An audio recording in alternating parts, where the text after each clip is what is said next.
Hello, it's Rosemary here from ARTbop, and this afternoon I'm going to read you the story. It's not an article, it's really just a little story I wrote about a recent visitor to my home. It's called Pricking My Bubble, a Lockdown Tale. Here we go.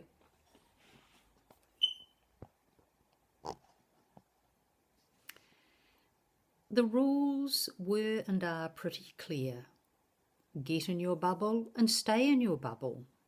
So with regular consumption of cake, chocolate and gardening, that's what I've done.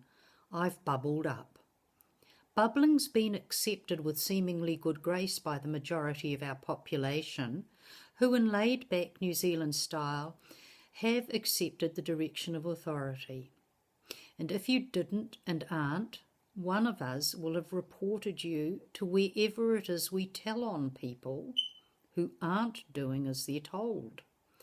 We did it so fast and so much we crashed the website.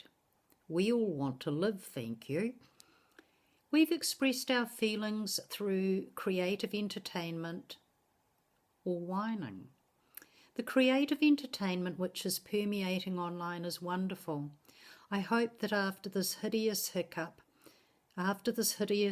concludes, many of those who only now have used their phone or camera to share their voice, humour, poetry, cooking skills, whatever, will occasionally do so again.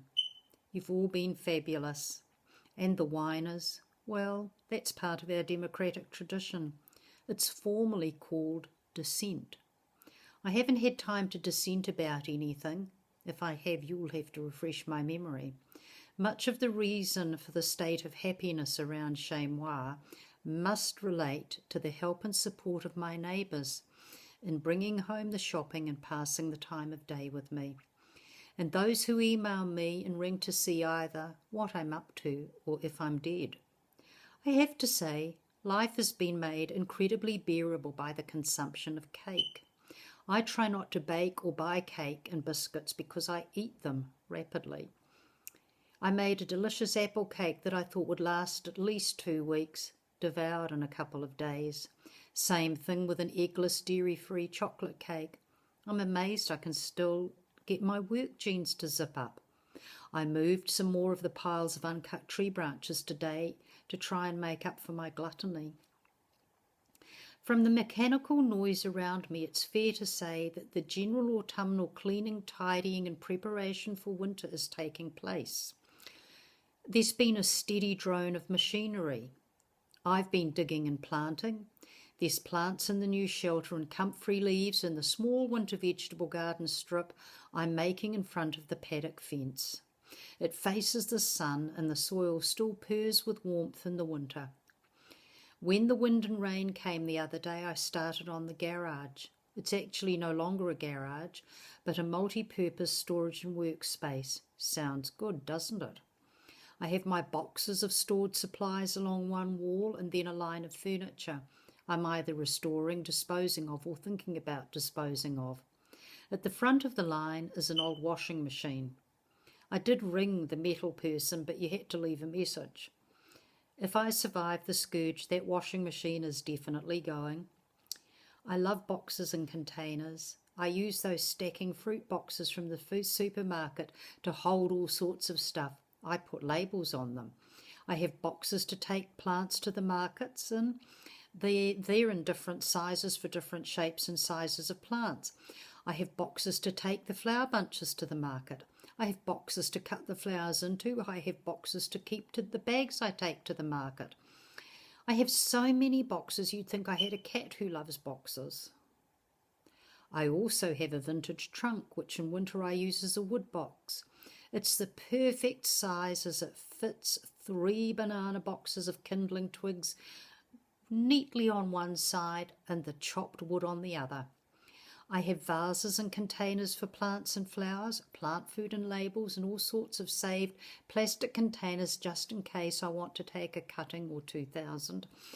I have old wicker baskets for flowers. I've managed to condo them into 2 piles on top of a shelf. I have old enamel and ironware. And I have 2 beautiful new containers Caroline gave me by the door on the desk that used to be part of the receptionist's area in the office. I don't throw much away.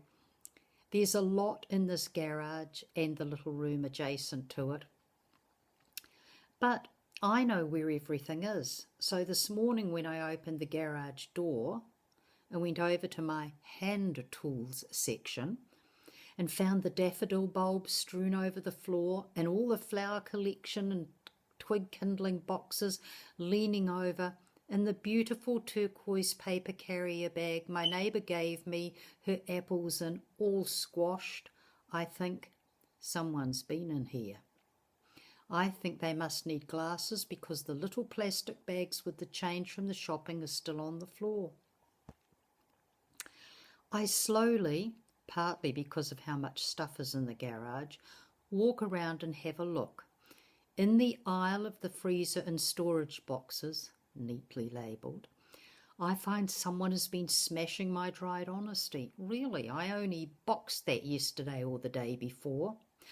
Both the little grey mouse traps have gone off, but today there is no sign of a small grey corpse. All the shopping bags have been moved and trampled on. I gingerly move towards them, and that's when I see it, him or her. A tightly coiled hedgehog ball sleeping on the sack tucked around the galvanised bucket, holding the metal rose standard I use as my front door Christmas tree. It's right up against my storage boxes in classic hibernation pose. I stand still and think. Was this the hedgehog I saw yesterday running across the grass in front of the gate to the paddock? Has this hedgehog been hibernating in the garage and I disturbed it with my pathetic attempts to tidy up? Why is this hedgehog in my garage on my Christmas tree? I'd like to think it's because of the times, but I decide to leave the hedgehog where it is. I come back several times during the day and look at the hedgehog. I make a noise which, if the hedgehog was awake or not dead, it would get up and leave the premises. The hedgehog remains completely still and coiled in its hedgehog ball. The 3rd time I come back, I think it's moved. Like a child in its sleep, I can see its face, but it's still asleep. I move some tree branches. Oh, and my little, there we go. Little thing went on my words. I move some more tree branches. I rake the leaves out of the drain on the drive. I eat pumpkin gnocchi with homemade tomato sauce. I message Emily and tell her gnocchi are really like tiny dumplings and tomato sauce. I dig some more comfrey into the winter vegetable garden. I use some of the old compost bags to protect the beautiful native seedlings I've transplanted into the shelter belt. I cut some more off the shrub where the gate in the paddock is going to go. It's apparently Australian and won't give in easily. I look at the leaves the wind is ripping off, accumulating on the cobblestones, and decide they'll wait until tomorrow. I water the plants growing on the ledge in front of the garage window. I move the shopping Emily and Steph have brought me today into the little room off the garage and close the door. I can do that now I've tidied up. And I close the garage door, take off my work boots and gloves, and leave the hedgehog asleep on my Christmas tree. But being my mother's daughter, I'm just going to go out now and turn the light on to make sure it, he, she is still asleep on top of the sack, on top of the bucket that holds my front door Christmas tree.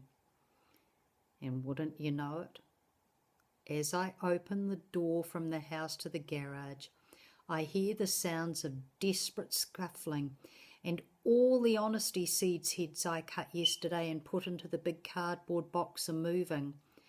Logic and higher education tell me the hedgehog was not hibernating, but sleeping.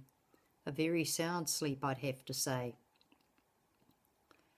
As soon as I turn on the light, the scuffling stops. He's no fool. I put on my red bands. They make you feel strong. Open the garage door and go round to the now silent box. There is no hedgehog on the sack around my Christmas tree. It flashes through my mind, this really is a hedgehog who can sleep through anything. In one of those field of battle moments, I decide to take the honesty out of the box. It's heavy, and I wonder if the hedgehog is going to come out with it. But no. There in the bottom of the box, this really tall box, is the hedgehog. I speak sternly to it. I tell it I'm going to take the box outside and I expect him. It's definitely not a girl. What girl would get stuck in the bottom of a huge cardboard box in my garage and wreck my dried flowers? To go back into the garden and not to come back into my garage ever. If you heard me talking to a box tonight, this is the explanation. I put the box on its side, outside on the concrete. I again tell its occupant to leave the premises. I can't flash the lights on and off like a 1970s pub at closing time, but I'm picking the hedgehog is getting the idea. I close the garage door. Before I close the door to the house, I tell any other uninvited occupant of the garage to leave the premises. I close the door and come back to the very old computer on the trestle table in my bedroom and write. I've done my best to just stay in my bubble, but sometimes you just have no control over who's going to prick your bubble and enter your day. I also did a little YouTube video. It's on the Corner Shop NZ Whakamarama YouTube channel, the first one I've posted on there. And it shows this little hedgehog asleep on my Christmas tree. At the end of this article, I've also included some links to the work of the local creative talent Balu Koiwhed.